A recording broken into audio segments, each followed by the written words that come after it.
একাদশ শ্রেণীর সকল শিক্ষার্থীবৃন্দ প্রত্যেককেই স্বাগতম আজকের জীববিজ্ঞান ক্লাসে। আজকে আলোচনা করা হবে জীববিজ্ঞান প্রথম পত্র অর্থাৎ উদ্ভিদ বিজ্ঞানের দ্বিতীয় অধ্যায়। এখান থেকে আজকে আমরা আলোচনা করব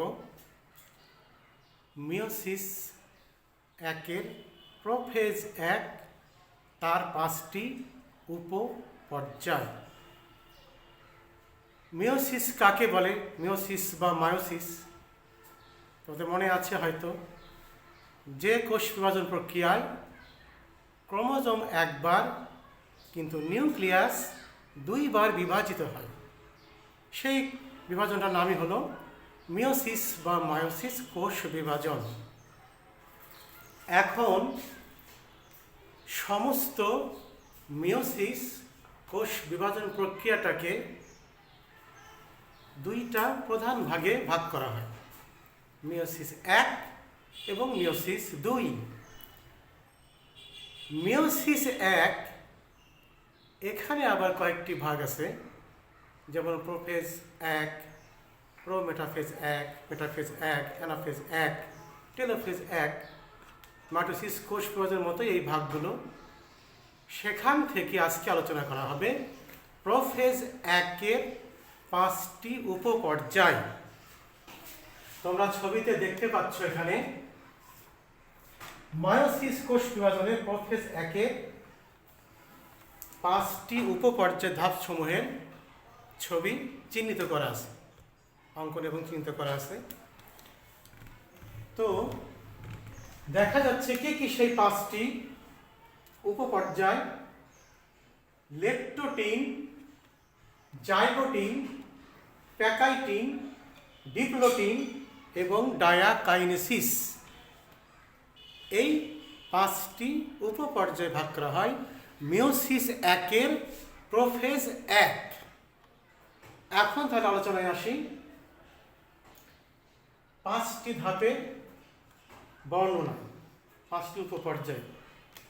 তার আগে একটু বলে নেই, তোমাদের হয়তো মনে আছে নিশ্চয়ই, যে মিওসিস বা মায়োসিস কোষ বিভাজন কোথায় ঘটে।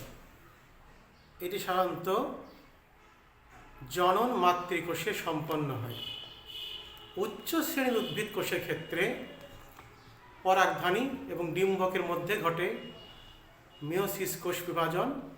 প্রাণীদের ক্ষেত্রে শুক্রাশয় ডিম্বাশয়ে ঘটে এই মিওসিস বা মায়োসিস কোষ বিভাজন।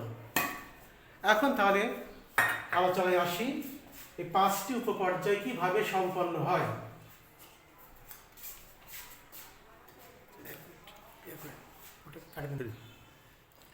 তাহলে আলোচনায় আসছি লেপ্টোটিন উপপর্যায়। লেপ্টোটিন উপপর্যায়, এই পর্যায়ে ক্রোমোজোমগুলোর মধ্যে থেকে জলীয় অংশ বা পানির অংশটা বের হয়ে যায়, ফলে ক্রোমোজোমগুলো আরও মোটা এবং খাটো হয়, অণুবীক্ষণ যন্ত্রের নিচে সহজেই দৃশ্যমান হয়। এই ক্ষেত্রে নিউক্লিওলাস এবং নিউক্লিয়ার মেমব্রেন তখনও দৃশ্যমান। এখানে তো লক্ষ্য করো 2টি রঙে রঞ্জিত করা আছে ক্রোমোজোমকে, এক জোড়া সবুজ বর্ণে, আরেক জোড়া লাল বর্ণে। ক্রোমোজোমটা সবুজ লাল হয় না, এগুলো আসলে বোঝার জন্যে, বোঝার সুবিধার্থে এগুলো কালার করে দেওয়া আছে। এদেরকে বলা হচ্ছে হোমোলোগাস ক্রোমোজোম, অর্থাৎ মায়ের দিক থেকে আগত এক জোড়া ক্রোমোজোম, বাবার দিক থেকে আগত এক জোড়া ক্রোমোজোম, একই আকৃতি এবং জিনের সজ্জা গঠন বিশিষ্ট ক্রোমোজোমকে বলা হয় হোমোলোগাস ক্রোমোজোম। একই আকৃতি এবং জিনের সজ্জারিতের উপর ভিত্তি করে বলা হয় হোমোলোগাস ক্রোমোজোম। এটাকে তুমি মনে করো বাবার দিক থেকে আগত হোমোলোগাস ক্রোমোজোম এক জোড়া, একে ভাবতে পারো মার দিক থেকে আগত এক জোড়া হোমোলোগাস ক্রোমোজোম। কিংবা তুমি উভয় ক্ষেত্রে ভাবতে পারো, এটাকেও ধরতে পারো বাবা, এটাকেও ধরতে পারো মা, ইচ্ছাধীন। তো এই হলো হোমোলোগাস ক্রোমোজোম। পাশাপাশি এরা দেখো একই রকম, একই আকৃতি জোড়ায় জোড়ায় এগুলো অবস্থান করছে পাশাপাশি। দ্বিতীয় যে উপপর্যায় ধাপটি জাইগোটিন, এখানে দেখো হোমোলোগাস ক্রোমোজোমগুলো জোড়ার সৃষ্টি করেছে, অর্থাৎ মায়ের দিক থেকে আগত একটি ক্রোমোজোম এবং বাবার দিক থেকে আগত একটি ক্রোমোজোম, এরা পাশাপাশি এখানে অবস্থান নিয়েছে। অর্থাৎ এখানে মায়ের একটি ক্রোমোজোম বাবার একটি ক্রোমোজোম পাশাপাশি অবস্থান করে একটি জোড়ার সৃষ্টি করে। একে বলা হচ্ছে বাইভ্যালেন্ট। এই এক জোড়া বাইভ্যালেন্ট, এই এক জোড়া বাইভ্যালেন্ট। নিউক্লিয়ার মেমব্রেন এবং নিউক্লিওলাস, নিউক্লিয়ার মেমব্রেন নিউক্লিয়াস তখনও দেখা যায়। আর এই হোমোলোগাস ক্রোমোজোমের মধ্যে যে জোড়া সৃষ্টি হচ্ছে, এখানে এক জোড়া দেখতে পাচ্ছ, এখানে এক জোড়া দেখতে পাচ্ছ। এই হোমোলোগাস ক্রোমোজোমগুলোর মধ্যে জোড়া সৃষ্টির যে প্রক্রিয়া, এই প্রক্রিয়াটাকে বলা হয় সিন্যাপসিস। এবার আসি পরবর্তী উপধাপে, প্যাকাইটিন। এখানে তোমরা লক্ষ্য করো, এখানে ক্রোমোজোমগুলো লম্বালম্বি ভাবে একেবারে ভাগ হয়ে গেছে, দুইটি খণ্ডে দ্বিখণ্ডিত হয়ে গেছে ক্রোমোজোম। যদি এই মডেলটাকে তোমাদের দিয়ে দেখানো যায়,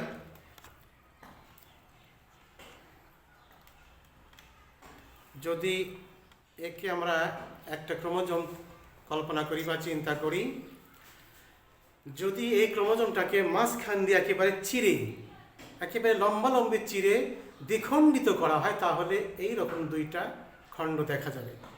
প্রত্যেকটা খণ্ডকে বলা হয় ক্রোমাটিড।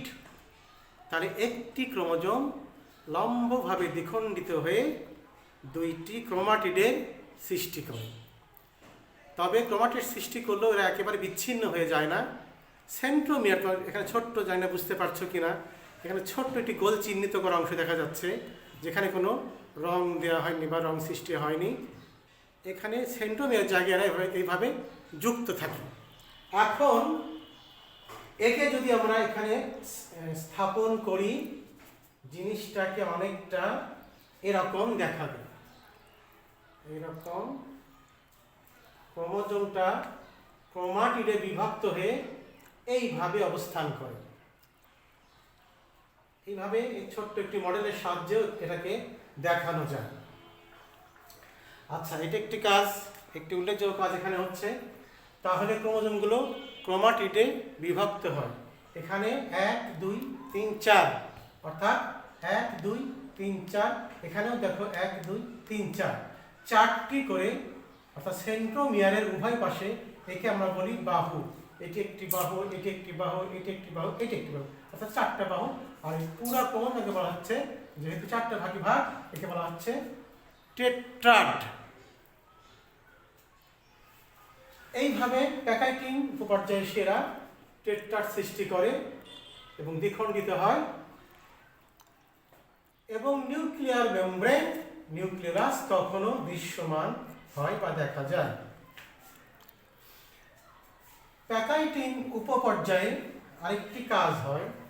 এখানে এই অংশে তোমরা দেখো, এই অংশে লক্ষ্য করো, মার ক্রোমোজোম এবং বাবার ক্রোমোজোম এখানে কিছুটা প্রান্তের দিকে স্পর্শ করে। অর্থাৎ এই উপপর্যায়ে এসে ক্রোমোজোমের এক বা একাধিক স্থানে এরকম অংশগুলো পরস্পরকে স্পর্শ করতে দেখা যায়। এখানে একটি দেখতে পাচ্ছ সেন্ট্রোমিয়ারের এই পাশে, সেন্ট্রোমিয়ারের এই পাশে, এখানেও হতে পারে, এখানেও হতে পারে। অর্থাৎ এক বা একাধিক স্থানে প্রান্তগুলো, বিভিন্ন পরস্পর প্রান্তগুলো এখানে স্পর্শ করে। এরপরে আসি ডিপ্লোটিন উপপর্যায়। ডিপ্লোটিন উপপর্যায়ে এখানে দেখো নন সিস্টার ক্রোমাটিড। তাহলে সিস্টার ক্রোমাটিড কি আর নন সিস্টার ক্রোমাটিড কি, এটা একটু তোমাদের জানতে হবে। একই ক্রোমোজোমের ক্রোমাটিডকে বলা হয় সিস্টার ক্রোমাটিড। এই লাল চিহ্নিত ক্রোমোজোমের 1 2 3 4 বা এই পাশে এইটি একটি খণ্ডাংশ, এটি আরেকটি খণ্ডাংশ, এইটা একটা ক্রোমাটিড, এইটা একটা ক্রোমাটিড। তাহলে একই ক্রোমোজোমের ক্রোমাটিডকে বলা হয় সিস্টার ক্রোমাটিড। এই চারটি লাল অংশ, এইটি একটা, এটি একটি, এটি চারটি, আবার সবুজের ক্ষেত্রে এটি একটি, এটি একটি, এটি একটি, এবার চারটি, এরা পরস্পরে এরা হচ্ছে সিস্টার ক্রোমাটিড। আর যদি দেখা যায় সবুজ রঙের একটি, লাল রঙের একটি, এই দুইটি ভিন্ন ধর্মী ক্রোমাটিড পাশাপাশি প্রান্তগুলো স্পর্শ করছে, তখন তাকে বলা হবে নন সিস্টার ক্রোমাটিড। তাহলে একই ক্রোমোজোমের ক্রোমাটিডগুলোকে বলা হয় সিস্টার ক্রোমাটিড, আর ভিন্ন ধর্মী ক্রোমোজোমকে বলা হয় নন সিস্টার ক্রোমাটিড।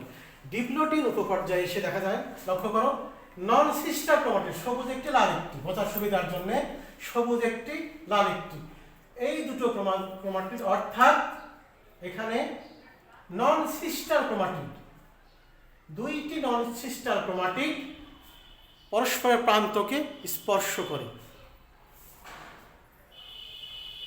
এবং এখানে একটি ইংরেজি এক্স অক্ষরের মতো একটা কল্পনা করা হয়, যেটা এখানেই সৃষ্টি হয়, প্যাকেটের উপপর্যায়ে সৃষ্টি হয়। যদি আমরা মনে মনে কল্পনা করি, এই দিকে একটা রেখা টানি, বা এই দিকে, অর্থাৎ যেখানে প্রান্তকে স্পর্শ করেছে সেখানে যদি আমরা এই দিকে একটা, এই দিকে একটা রেখা কল্পনা করি, তাহলে ইংরেজি বড় অক্ষরের এক্স এর মতো অনেকটা দেখাবে। একে বলা হয় কায়াজমা সৃষ্টি। তাহলে প্যাকেটিন উপপর্যায়ে সে কায়াজমা সৃষ্টি হয়, আর ডিপ্লোটিন উপপর্যায়ে এসে এখানে কায়াজমাটা আর অনেক বেশি গভীরে সৃষ্টি হয়, যাকে দেখতে একটা মনে হয় যে একে অপরকে পরস্পরকে ক্রস করছে। এর কিছু অংশের মধ্যে আসছে, অর্থাৎ এই নন সিস্টার ক্রোমাটিডের এটার কিছু অংশের মধ্যে আসছে, এটার কিছু অংশ এই ভিতরে প্রবেশ করছে, এরকম অনেকটা মনে হয় একে অপরকে ক্রস করছে। নন সিস্টার ক্রোমাটিডগুলো একে অপরকে কিছুটা হলে প্রান্ত স্পর্শ করে কিছুটা ক্রস করছে, এরকম মনে হয়। এছাড়া এইখানে দেখো একটা লুপ বা ফাঁসের সৃষ্টি হয়, তার কারণ ডিপ্লোটিন উপপর্যায়ে এসে ক্রোমোজোমগুলোর ভেতরে পারস্পরিক যে আকর্ষণটা সেটা কমে যায়, বিপরীতে বিকর্ষণের সৃষ্টি হয়। এই বিকর্ষণের কারণে পরস্পর থেকে কিছুটা দূরে সরে যাওয়ার প্রবণতা দেখা যায়। এই পরস্পর থেকে দূরে সরে যাওয়ার যে প্রবণতা, এই দেখো এরা প্রান্তের দিকে সরে আসছে, কেন্দ্রের দিকে কিন্তু নয়, প্রান্তের দিকে, এ যাচ্ছে এই দিকে, এ যাচ্ছে প্রান্তের দিকে, সরে আসছে। অর্থাৎ ক্রোমোজোমগুলোর পারস্পরিক বিকর্ষণের কারণে ক্রোমাটিড সহ সমস্ত ক্রোমোজোম জোড়ায় ক্রোমাটিড সহ প্রান্তের দিকে সরে আসার চেষ্টা করে।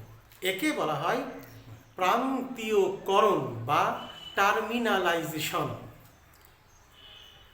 তাহলে এই উপপর্যায়ে ডিপ্লোটিনের ক্ষেত্রে কি দেখা যাচ্ছে, এদের মধ্যে পরস্পরকে, অর্থাৎ নন সিস্টার ক্রোমাটিডের মধ্যে একটা ক্রসিং ওভার সৃষ্টি হচ্ছে, ক্রস করার প্রবণতা, ক্রসিং ওভার সৃষ্টি হচ্ছে, তৈরি হচ্ছে।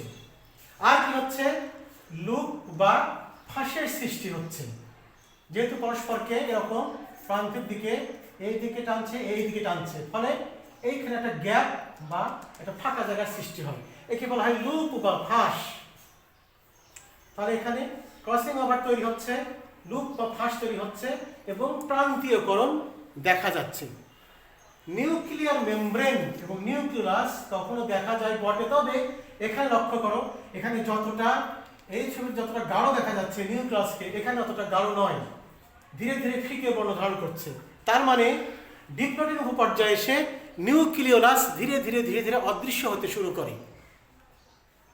এবারে সে সর্বশেষ উপপর্যায় ডায়াকাইনেসিস।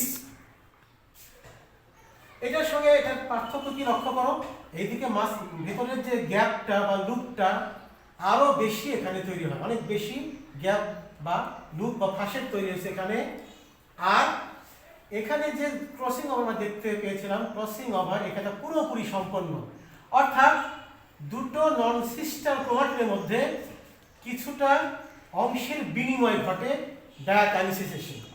দেখো এই সবুজ এর ক্রোমোজোমের অংশ কিছুটা লালটার মধ্যে চলে এসেছে, এবং লাল ক্রোমোজোমের কিছু অংশ সবুজের মধ্যে প্রবেশ করেছে। তাহলে এইখানে এসে, অর্থাৎ ডায়াকাইনেসিস পর্যায়ে এসে নন সিস্টার ক্রোমাটিডের মধ্যে অংশের বিনিময় ঘটে বা পুরোপুরি ক্রসিং ওভার সম্পন্ন হয়। আর প্রান্তীয়করণ তখনও চলতে থাকে। সবশেষ যেটা দেখা যায়, নিউক্লিওলাস এখানে তোমরা দেখতে পাচ্ছ না, একেবারে অদৃশ্য হয়ে যায়।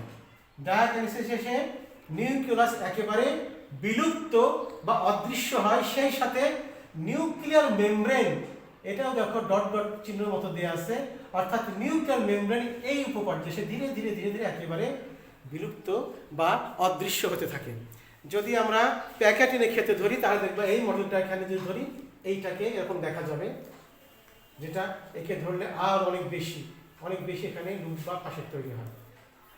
তো যাই হোক, এইভাবে মিওসিস একের প্রোফেজ একের 5টি উপপর্যায় বা ধাপগুলো উপধাপ সম্পন্ন হয়। আজ তাহলে এই পর্যন্তই। প্রত্যেকে ভালো থাকবে। আবারও সকলকে শুভেচ্ছা। দেখা হবে পরবর্তী ক্লাসে।